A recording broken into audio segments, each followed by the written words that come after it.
just when I thought I was out, they pulled me back in. What's going on, everybody? It's your buddy, it's your pal, Spaz Phoenix, the YWC Reality Check, here with your Say It Loud, Say It Proud, November 24th, NXT 2.0 review. Now, don't get excited. It's not a return to form. We're not returning to normal. I don't know whether NXT reviews are coming back to this channel, but why have I not been talking about NXT? I don't know how to talk about NXT. I don't know what to say about NXT. This is not my NXT, and plus I was going to stop talking about NXT till we got Jake back, but gonna be honest, I don't know when that's going to be.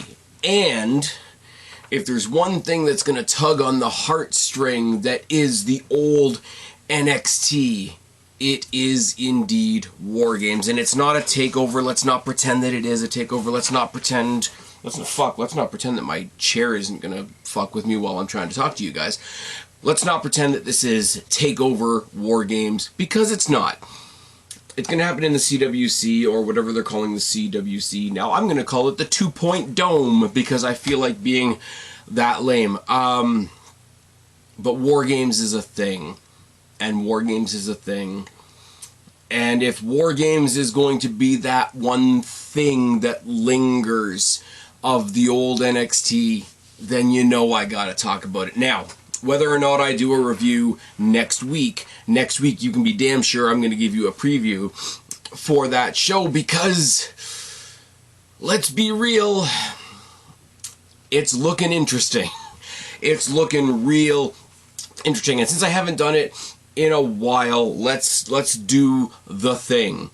If you're listening to me in an audio platform right now, and you want to find me on YouTube, you can search Spaz Phoenix on YouTube. And if you're listening to, if you're watching me right now in the super sexy face and the return of the gimmick hat, you can find me in an audio platform by searching Spaz Phoenix Podcast on Spotify and all your usual places. Now, if I get it figured out, and that's a big if, because you guys know me and technology, I'm also trying to get my shit out there on Rumble. Somebody suggested put your shit out there on Rumble. There's a little bit less drama than on YouTube. So you might be able to find me on Rumble too. Search me on Rumble by searching Spaz Phoenix Podcast, because they wouldn't let me use Spaz Phoenix for some reason. Maybe they're secretly run by Michael Sidgwick. Oh, yes. You want to find me on Twitter, at Spaz Phoenix, at Spaz Phoenix 1. You want to find me on Instagram, at Spaz Phoenix. You want to find me on Facebook. It's the Spaz Phoenix Podcast Facebook group. And put a comment down in the box below. Hit the like if you're on Facebook. Hit the like if you're on YouTube. Give me a rating of some description if you're listening to this in a podcast form. And if you are on Rumble, if I do get this onto Rumble, I guess hit the Rumble button, because the like button is the Rumble button. I'm trying to figure that shit out, so you guys are going to have to bear with me. If you're seeing me for the first time and this is on Rumble, welcome to the party. You're about 10 years late. Let's talk about NXT, because there's a lot to talk about, because I haven't talked to you guys about NXT since, when was the last time I talked about, Halloween Havoc, that's right. So we started off the show with Grayson Waller versus Ciampa, because everything right now is old NXT versus new NXT, and I really thought that he was going to come out and shoot his mouth off and get his ass handed to him by Ciampa, but what we got instead was a pretty competitive match that made Grayson Waller look pretty fucking good, even in his pastel pink shorts. But he started off the night with a pretty decent promo. He actually cut off the WWE signature and pointed out the fact that there's a lot of people missing from that signature, including our champion, Tommaso Ciampa. He talks about how he's getting booed by the audience, and he says that's okay. Cena got booed, Roman got booed, even The Rock got booed, and they all went on to own it in the WWE and own it in Hollywood, etc. So I'll just follow them. Ciampa eventually comes down. They eventually have their match. There's a lot of mixed character stuff from Grayson Waller. Now, Grayson Waller, they can't decide what he is on the best of times, because sometimes he's a social media guy, sometimes he's a thrill seeker, sometimes he's a bare-knuckle boxer. And don't get me wrong, you can be all these things, but he's this today, he's this today, he's this today. But the guy is pretty damn good in the ring, and Ciampa, being the consummate professional and the champion that he is, did make him look like $1 million. Now, him being the new guy, I do not think he should have had this competitive a match with the reigning, defending champion.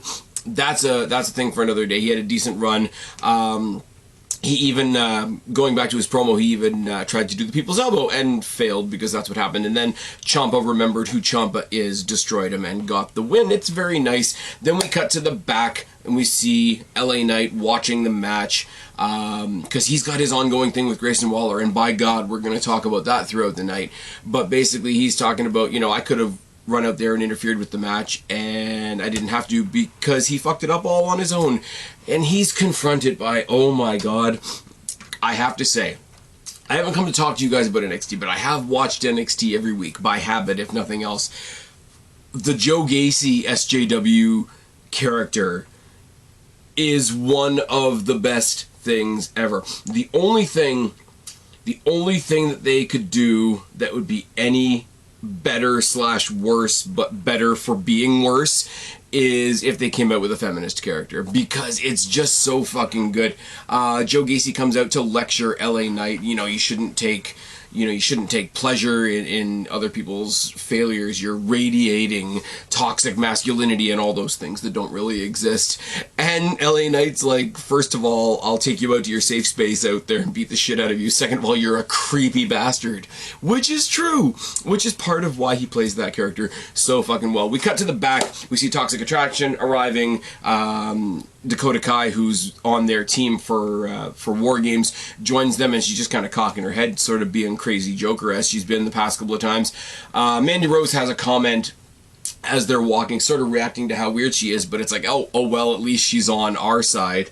And then they walk by what looks like an impromptu sort of rage room setup with a bunch of broken shit on the floor, and they knock a glass off the shelf, and Kaylee Ray is in the back, because you couldn't just have kick-ass hardcore Kaylee Ray from NXT UK. No, everybody's got a thing, and I shout out to, guys like Adam Wilborn and Michael Hamflett. They're doing the What's Your Thing, and they're literally doing the Kaylee Ray in the Rage Room, which is lame, but like a lot of other things on NXT 2.0, I will admit that it's lame, but it's also cool. It's also because, like, she goes in for it, and you see her just sneaking out from behind one of the shelving units, and she's got a friggin' aluminum bat that's going to play by later on in the night. We see a replay of the poker game from last week, and it's Cameron Grimes and Duke Hudson, and he attacked him and cut his hair, etc., etc., etc. Grimes comes out, cuts a promo. He's not clean shaven, but he's trimmed. He's looking a bit more like, or sorry, I should say less like he's just come out of the woods, etc. He talks about growing up, being bullied, etc. And then he goes in this weird direction of, I kept my long hair and my beard so that I would know where I came from, which is a weird take, I'm not gonna lie. If people that have known me long enough and remember when I had hair down the middle of my back, that's definitely not a thing anymore. He calls out Duke Hudson, who shows up on the video screen, and he's in the middle of getting a proper haircut, which I thought was a nice touch. He says, I'm not gonna come, waste my time with you anymore. But Cameron Grimes says the key words. He says, how come we raise the stakes? Because Duke Hudson, what's your thing? You're the poker guy. Let's raise the stakes. How about we have a hair versus hair match at War Games? Which, I mean, hair versus hair is one of the lame gimmicks at the best of times, especially when you got a guy with long hair taking on a guy with short hair. The guy with short hair is probably going to be the one that loses, and he just gets his head shaved a little more than usual, which is fine. And he says, okay, that's fine, that's cool, I can finish what I started. And he holds up a Ziploc bag of hair, which means he kept a trophy of cutting Cameron Grimes' hair, and that's not okay in the real world, is it? Indy Hartwell's in the back, giving us a brief update on Dexter Lumis and his injury that he suffered at the hands of Trick Williams and Carmelo Hayes. She says, he can't come back and wrestle, but he also can't draw, and that's the other thing that he loves to do. And that's an example of what's your thing from the old NXT, which is fine and wonderful. And then we get a video package of a woman named Tiffany Stratton, who's coming to WWE, or to NXT, I should say, and she's the daddy's girl, and she grew up with a silver spoon in her mouth, and holy crap, this is they're playing on privilege, aren't they? I mean, we've gone with the toxic masculinity, so why don't we tell another fairy tale like privilege, like rich people are bad, like people with supportive parents are somehow evil. Let's play on that. Let's not, actually. What I did like, though, is what we got next, which was tag team match between Indy Hartwell and Persia Pirotta. Now, Persia Pirotta last week offered to take on the tag team match that they had last week on her own because Indy had to go be with Dexter because he had just been injured, and then she made a really, really good showing of herself because she's a bit of a powerhouse in her own right, and she's the newest person in this configuration of people, so give her a chance to shine. It's all good. Then you got Caden Carter and Casey Catanzaro, who you guys know from good NXT. I really like, and I think they are two of the most underutilized talents in all of WWE. Yes, let me stray into hyperbole on that one. And they've got this new gimmick, and a lot of people are shitting on it, like they're shitting on a lot of the gimmicks in NXT right now. But like, you follow these girls, and they do the whole festival circuit, and they do a lot of stuff together, like, you know, the dance, the TikTok, and all that kind of thing. So they've sort of integrated the raver festival thing into their gimmick, and they want to bring the party to NXT. And you know what? Normally, it's not a No Way Jose or an Adam Rose situation where it's really, really put on. It's genuine. It's the whole, like, you know, the proper wrestling characters are yourself turned up to 11, and I'm not gonna lie, I follow them on Instagram, and it's not a gimmick. It's just like, hey, you do this. Do you want to do this at work? It's like Shotzi Blackheart. My girl Shotzi Blackheart, who they've made a heel on SmackDown, but that's okay because she's smacking the taste out of Sasha Banks' mouth. Everybody's coming up roses. It's like when they asked her to host Halloween Havoc because her thing is like horror movies and all that. If you follow Shotzi Blackheart on Instagram, she does like the horror movie of the day or the horror movie of the week and whatever. Kind of like Saray teaching her English fans the Japanese word of the day. Like all these cool things, these reaching out type things. And so I don't mind it because it's more genuine. Like I say, it doesn't come off like a No Way Jose or an Adam Rose type of thing. Also, there's a really cool story to be told here because we don't have Candice LeRae here mentoring Indy Hartwell. So we have Indy Hartwell, who's brought in her friend and relatively new person to the roster, Persia Pirotta. So it's like sort of a pay it forward thing. And we pay forward the fact that one of the main things in all of NXT right now is Toxic Attraction and everything that's going on with them, because you gotta believe that these two teams going at it, one of them is gonna get a shot at Gigi Dolan and JC Jane for those tag titles. We've got Mandy Rose taking on Cora Jade later on in the night for her title, and Cora Jade and Mandy Rose is a tip-off to the match that they're doing at War Games. So there is a thread of focus on Toxic Attraction throughout the night, because NXT, whether you like it or not, people don't like Toxic Attraction, and it is what it is, and people want to say, oh, behind the scenes, this is why this happened, and rah. But they've done something that people rightly accuse WWE of not usually doing. They've chosen an act, and they're running with it. It's Toxic Attraction and Braun Breaker, pretty much, are the two hood ornaments of this new NXT, and whether you like it or not, it is cool to see WWE/NXT zero in and say, we're gonna make this a thing. And it starts here. Casey Catanzaro and Caden Carter won the match with this insane finisher. Caden Carter standing on the second turnbuckle with Casey Catanzaro on his corner, on her shoulders. She jumps off, launching Casey onto Indy Hartwell for the win. They play it off towards the end of the match, like Indy Hartwell can't focus on the match because she's worried about Dexter. She keeps looking at her hand, where her wedding ring would be, etc.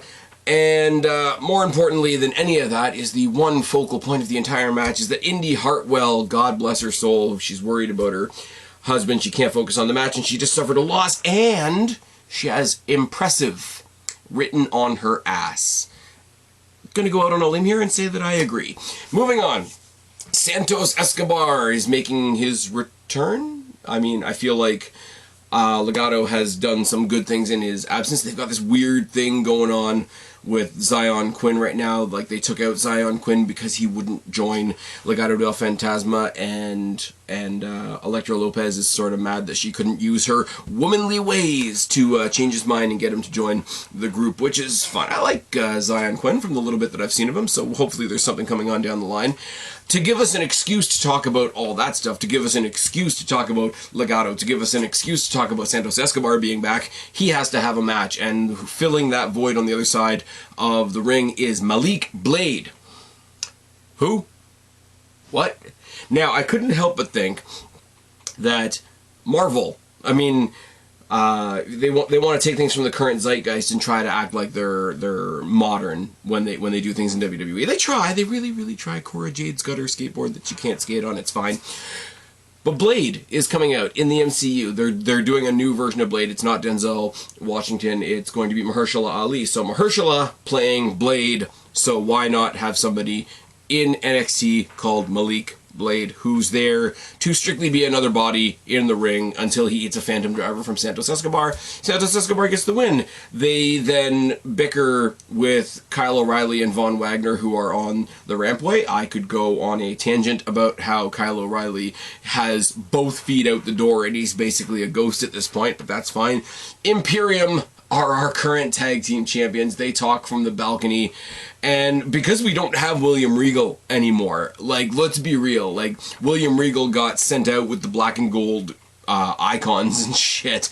Imperium basically makes fun of Legato, makes fun of Von Wagner and Kyle O'Reilly, and says, okay, you guys figure your shit out next week, and whoever's left will face you at the pay-per-view. Which is fine, because everybody's making their own. I don't care. Like, I would love to see Legato pick up the tag team titles, for sure.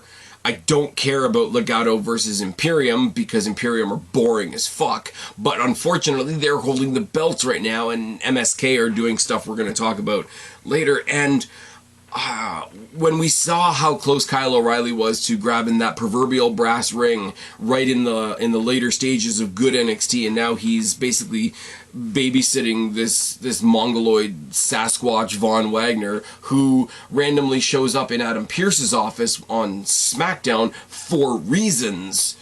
I don't like any of this. This is why AEW's winning. I'm just putting it out there. I mentioned in my Survivor Series, it wasn't really a Survivor Series preview, but it was basically looking past Survivor Series to Day 1, so go check that out, because I talk a lot more about Day 1 in that podcast than I do about Survivor Series. And I mentioned, because AEW are the tag team guys, or they're the company that brought tag team wrestling back, supposedly. I mentioned one of the most unique losses that WWE could suffer at this point is if the Usos ever signed with AEW. I'd really love to hear other people's thoughts on that, so if you want to add anything to that, put it down in the box below on this video, or go back to that podcast and check it out. I don't think I'm going out on a limb at that point. I don't think there's any other, like, unless they're probably going to get Kevin Owens, they're probably going to get Kyle O'Reilly, they're probably going to get Johnny Gargano, but unless they manage to pull like a Finn Balor or an AJ Styles over, I think the next big loss WWE's going to suffer is going to be a tag team loss. And if that loss was the Usos, can you imagine? Shirai, Gonzalez, they're bickering in the back because they're two of the four members of the opposing War Games, the women's War Games team, along with Cora Jade, who's just trying to get them to get along. He's like, look, right now, I know you guys don't get along. Zoe Stark is still injured, so we need a fourth person. Go find a fourth person. I'm going to go kick Mandy Rose's ass, and my camera light is flashing at me. We're going to fix that, and I'll be right back. And we're back. Where was I? Yeah, I was talking about Cora Jade, the brand newest girl on the whole roster, the youngest talent under WWE's banner currently, if I'm not mistaken. Basically looks at Io Shirai and Raquel Gonzalez, the two former NXT Women's Champions, and says, are we really going to do this can they coexist thing? It's really boring. And to hear that 2 days after Survivor Series just made me chuckle. Tony D'Angelo is in the back, and I can't remember the interview girl's name because I'm a terrible person. She's trying to interview him about what's next for him, and he's taking bets on the triple threat match for later tonight. We do then get Mandy Rose versus Cora Jade, and it's a great fucking match. Now, you wouldn't think it, because yes, it's supposedly, or at least I went into this match thinking, okay, yeah, this is kind of predictable. Cora Jade might get a good showing, and Mandy Rose will win because she's the champion. But then you combine the fact that she is the youngest, greenest talent on the roster. I believe, somebody correct me down in the box below if I'm wrong, and also most people have a really, really carried over negative opinion of Mandy Rose from the main roster because the main roster didn't know how to use her properly. Surprise, surprise. But it's actually a great match. It is actually a really great match between the two of them. I would love to see this again. This will eventually be a title match. I'm sure of it. Once we get past War Games, whatever NXT pay-per-view comes after day one, I guess. Eventually, Kaylee Ray's at ringside. She also has her eye on Mandy Rose's title, and she starts smashing things at ringside, which is nice and interesting and fun because she's still got her trusty baseball bat with her. And because of that, CORA JADE gets the upset win over the current NXT Women's Champion, Mandy Rose, which is all good. It's all good. When I'm going to keep saying this, and it's going to get old eventually. Back in the good NXT, when Jake and I would talk about the women's division, we would talk about how it's so good. You know, you got all the main people that we were talking about. We were talking about Io Shirai. We were talking about Candice LeRae. We were talking about Shotzi and Ember Moon. And I can't believe they fired Ember Moon because they're fucking morons. And before that, you had the Rhea Ripleys and the Toni Storms and all that. But then you had this undercurrent of, like, secondary stars. And I gotta say, I mean, Mandy Rose came in after the fact, but Gigi Dolan, CORA JADE, Indy Hartwell, Casey Catanzaro, Caden Carter, Saray, like that celebrated sort of second tier of women's wrestlers. They're slowly pushing it up. And I would go as far as to say that the one thing that has stayed true in NXT is the best thing they've got going on that show is the women's division. Now, they're putting them in much shorter matches. Their presentation has changed, but I will still say that their women's division is better than AEW. I will still say they treat their women's division better than the main roster of WWE does. So I've got War Games and I've got the NXT women's division. They're trying to hold on to me by the last shreds. Are they not? As we come back from the commercial break, Kaylee Ray comes across the other three members of the War Games team. It's CORA JADE, it's Raquel Gonzalez, and it's Io Shirai. And they're all saying, like, you know, who knew that she was coming out? Did anybody know she was coming out? She just walks up behind them and says, yeah, sure, I'm going to join. And by the way, I'm going to take the ladder match for the War Games advantage that's happening next week, which is another thing I'm glad they're keeping, because I know people hate that too. The idea that you have to win, that the War Games match is so violent, you have to win a ladder match just to get an advantage in it, is something that I've always liked. Most of you that have heard me and Jake do these previews before know that he and I have had friendly debate over that, and it's announced later on in the night that it's going to be Kaylee Ray versus this new crazy version of Dakota Kai in a ladder match. Thank you very much. Joe Gacy versus LA Knight doesn't happen because LA Knight gets jumped by Grayson Waller on the ramp and they brawl to the back. Gacy starts cutting an SJW promo and he gets cut off by the Diamond Mine. So, yes. Basically, it's like they said, you tried to steal our spotlight a while ago. We're going to steal your spotlight tonight. You need to get out of the ring. Ivy has a match. Ivy Nile is fucking phenomenal. I don't think they know quite what to do with her as far as like booking her in matches and how to present her in matches, but she's phenomenal. Gacy goes on this weird tangent of, I don't respect you guys anymore. I specifically don't respect Roderick Strong, the Cruiserweight Champion. The name Strong, it just reeks of toxic masculinity, which made me laugh. The Cruiserweight title is all about exclusivity and weight shaming, which made me smile. I love this because it's everything that I hate in the world, and he plays it, and it's good. And it triggers, you know, the Cruiserweight division existing triggers those of different body types, etc., etc., etc. And between him and Bivens and Strong, they make a match for War Games, and I can't believe I'm saying this, where they are throwing out the 205-pound weight limit so that the Cruiserweight Championship could technically be won by somebody who's definitely not a Cruiserweight. So, NXT, and I would normally say this about AEW, let's be real, but I have to be fair. I mean, this isn't real NXT anyway, so I don't really care. NXT has gone full WCW. That's all I'm going to say there. The Creed brothers step up to remove Joe Gacy from the ring, and then Harland appears out of nowhere. And why are we beeping? Why is this a thing?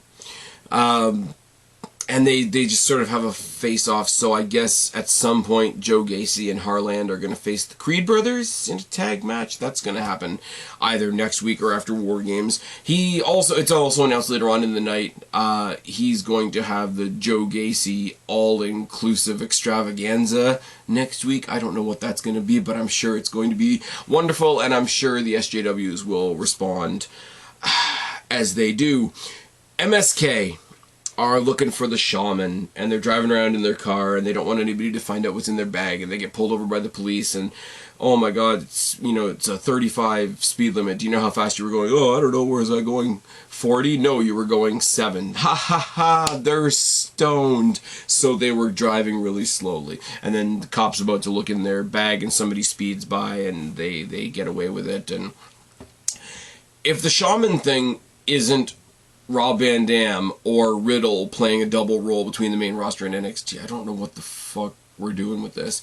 Ivy Nile is still in the ring while all of this is going on. She's taking on Yulissa Leon. I don't really know. She kills her and wins. Now, I will say, I did love the midpoint of this match where she had her... I love... and I said this back in the day, people say it about Johnny Hungy over in AEW. I said it about Zelina Vega when I saw her for the first couple of times. When you have somebody small and compact but really, really strong like Ivy Nile is, Jesus Christ, I wouldn't fuck with her. They've got that hyper sort of spark plug, impactful energy, and she got her at some point in the figure 4 headlock, which is something I wish more people would use, because the figure 4 headlock is really fucking good. If I can do this to your knee, imagine what I can do to your neck, is what I think when I think of the figure 4.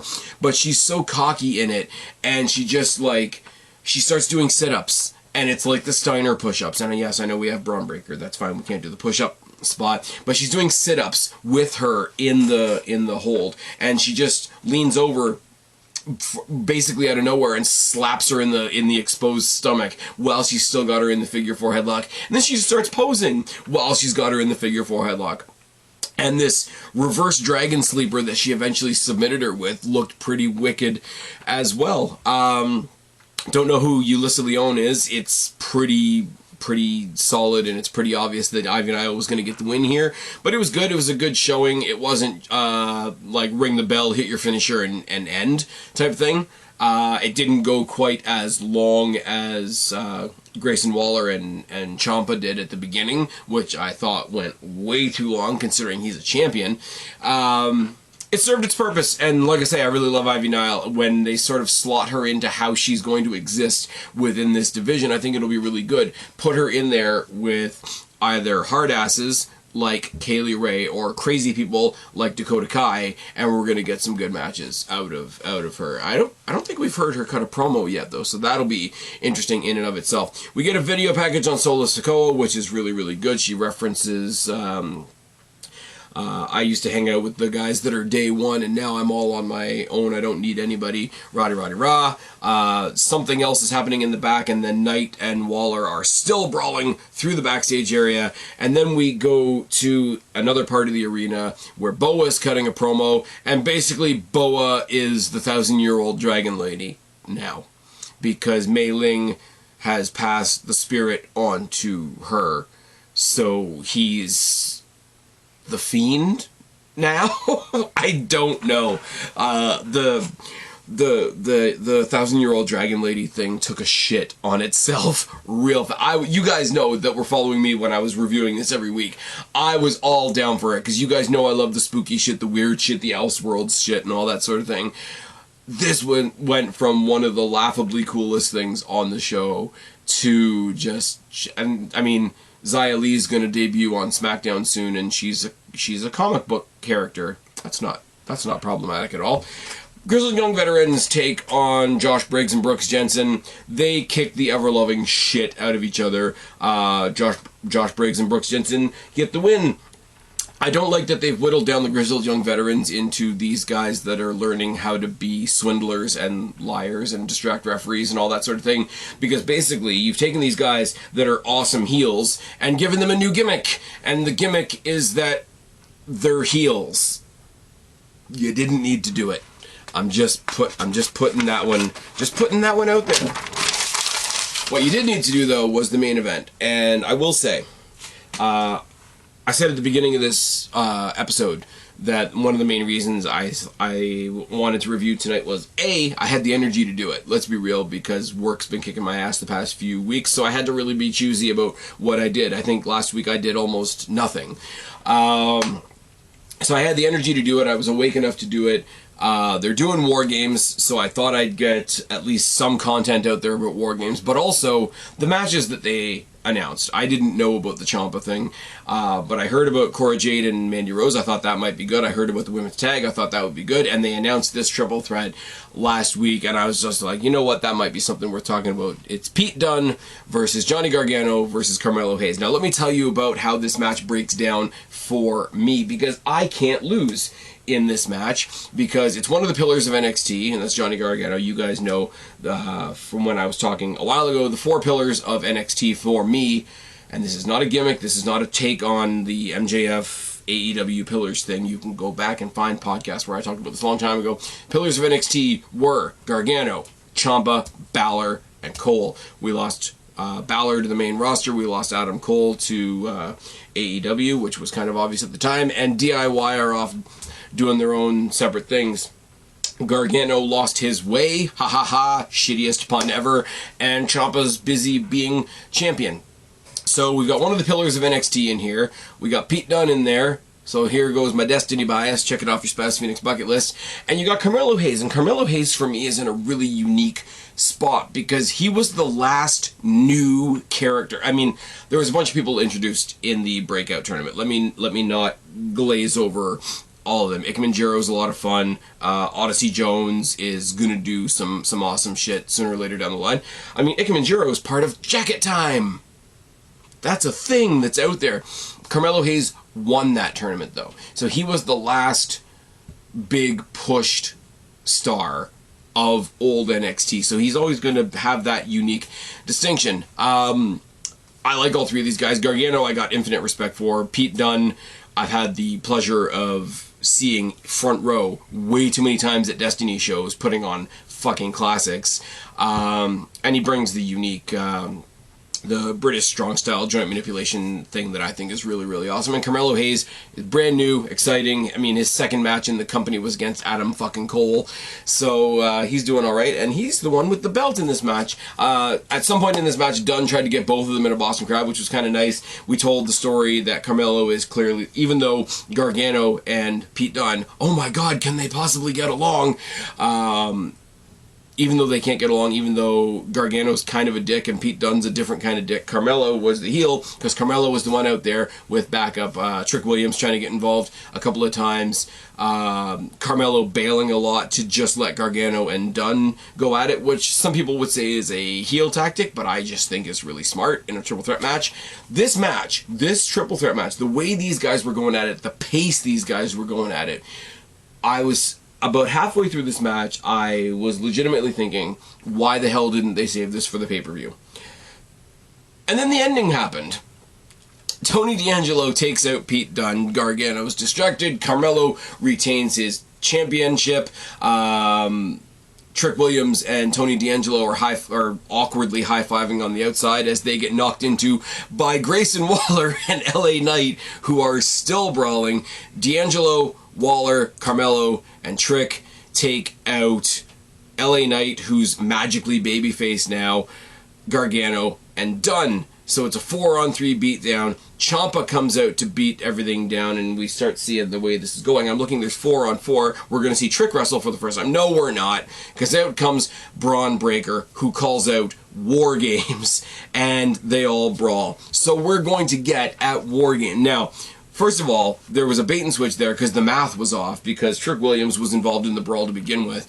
So technically there was 9 guys out there, but the crowd immediately chanting War Games, but even louder than that, immediately chanting DIY as Ciampa helped Gargano up at the end of the night was really fucking cool. If we're gonna lose Gargano soon, if they're gonna decide they're done with Ciampa anytime soon, give these guys one more tag team title shot. Maybe you don't have to give them the belts. Give them one tag team title shot. If you lose NXT WWE, the conglomerate that is NXT WWE, if DIY go to AEW, you're done. NXT has no more pillars. It goes full rainbows and fireworks NXT, and I can't defend it anymore. But for the banter, and I will say, for the record, Io Shirai, Raquel Gonzalez, CORA, JADE, Kaylee Ray versus Dakota Kai and Toxic Attraction should be the main event of this pay-per-view. Because the other one, and they're really trying to play it off as old school versus new school, even though Night is relatively new. Braun Breaker, Carmelo Hayes, Tony D'Angelo, Grayson Waller taking on Pete Dunne, DIY, and LA Knight. I got nothing.